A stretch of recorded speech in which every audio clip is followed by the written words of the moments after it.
ఇక్కడ మీరేమో రాష్ట్రాన్ని అన్ని విధాలుగా అభివృద్ధి చేస్తున్నాం, ఎన్నికల హామీలు నెరవేర్చామంటున్నారు. మరోవైపు రాష్ట్ర విభజనకు సంబంధించి ప్రత్యేక హోదా సంబంధించి ఎటువంటి స్టెప్ పోలేదు, ప్రత్యేక ప్యాకేజీలు రాలేదు, రైల్వే జోన్ విషయంలో అన్నిటి కూడా ఇంకా సందిగ్ధంగా ఉన్నాయి. అంటే ఈ పరిస్థితుల్లో 2019 ఎన్నికల్లో తిరిగి మీ ప్రభుత్వం వస్తుంది అనుకుంటున్నారా? 100% చంద్రబాబు నాయుడు నాయకత్వంలో తెలుగుదేశం ప్రభుత్వం 2019లో రాబోతుంది. దాని గురించి 1% డౌట్ కూడా నాకు లేదు. ఎందుకంటే 5 years of time is not sufficient for any person to build a state. And పూర్తిగా చంద్రబాబు నాయుడు చేసినటువంటి ప్రతి ఒక్క పనిలో కూడా జనం అతని వెంట ఉన్నారు. అతనితోనే సాధ్యం. ఈ రాష్ట్రం బాగుపడాలంటే ఇక వేరే వ్యక్తి లేదు. ఏమైనా జరగాలన్నా కూడా ఆయనతోనే కావాలన్నటువంటి భావన ఉంది. ఇంకొకసారి ఎక్స్టెన్షన్ కూడా ఇస్తారు. అంటే జగన్మోహన్ రెడ్డికి అవకాశం ఇస్తే పూర్తి స్థాయిలో అభివృద్ధి సాధిస్తాడేమో అనే ఒక ఆలోచన కూడా ప్రజలు చేయొచ్చు కదా? నాకు తెలిసి ఎవరు ఉండరు.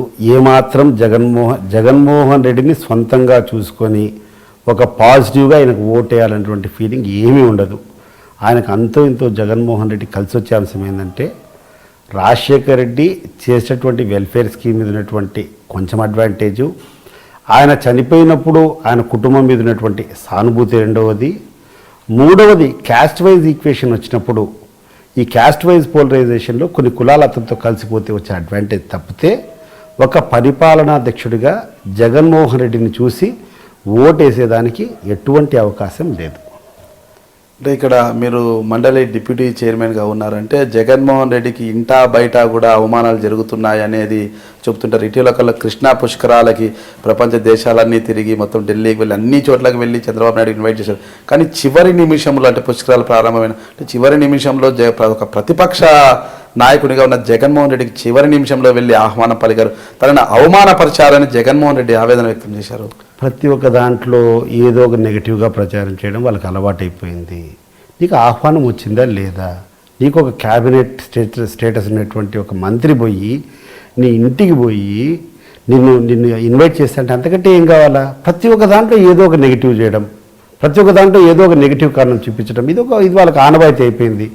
ఆ రోజు రాష్ట్ర రాజధాని నిర్మించేదానికోసం పిలిచడం వచ్చినాడు అతను రాకపోవడం ఒకటి, పైగా ఇవన్నీ కారణాలు చెప్తా ఉండడం ఒకటి. నీకు పిలుపు వచ్చిందా లేదా?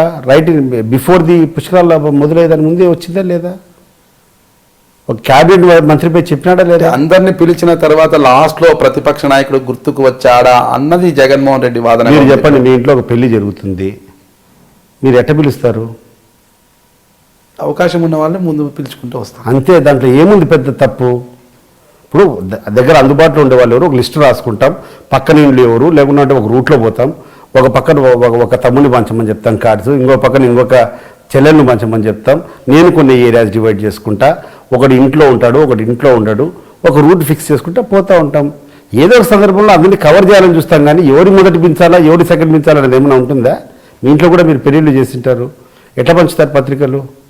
అసెంబ్లీలో కూడా అసలుకి స్పీకర్ ఏకపక్షంగా వ్యవహరిస్తారు, అసలు తమ గొంతు నొక్కేస్తున్నారు, తమకు అవకాశం కూడా ఇవ్వాలనేది కూడా జగన్ వాదనగా ఉంటుంది. ఒక మండలి డిప్యూటీ చైర్మన్గా మీరు దీన్ని ఎంతవరకు? నేను దాన్ని ఒప్పుకోను. జగన్మోహన్ రెడ్డి వాదనలో ఎటువంటి పస ఉండదు. జగన్మోహన్ రెడ్డి అంతా వన్ సైడెడ్. అతని ఆర్గ్యుమెంట్ అంతా చంద్రబాబు నాయుడు విమర్శించేదానికి టైం వేస్ట్ చేస్తాడు తప్పితే కన్స్ట్రక్టివ్గా ఒక మంచి డెసిషన్ కూడా అతను ఇచ్చినటువంటి నేను కూడా ఫాలో అవుతూ ఉంటాను అప్పుడప్పుడు ప్రొసీడింగ్స్. నేను I have not seen that habit in him. ఒక కన్స్ట్రక్టివ్గా ఈ రాష్ట్రానికి ఏం చేయాలా మేమందరం కూడా చాలా ఆతృతగా ఎదురు చూస్తాను. నేను ఎప్పుడు కూడా అపోజిషన్ పార్టీ నుంచి ఏ రకమైనటువంటి సలహాలు రావాలా, ఒకవేళ ప్రభుత్వం చేసింది నీ పథకంలో ఈ తప్పు ఉంది, దీన్ని ఇట్లా కాదు ఇట్లా చేయాలా, ఈ మార్పులు చేస్తే ఇంకా 10 మందికి మేలు జరుగుతుంది, ఈ స్కీమ్ని ఇట్లా చేద్దాం, దీన్ని ఇట్లా చేద్దాం ఎప్పుడో ఇచ్చినాడా?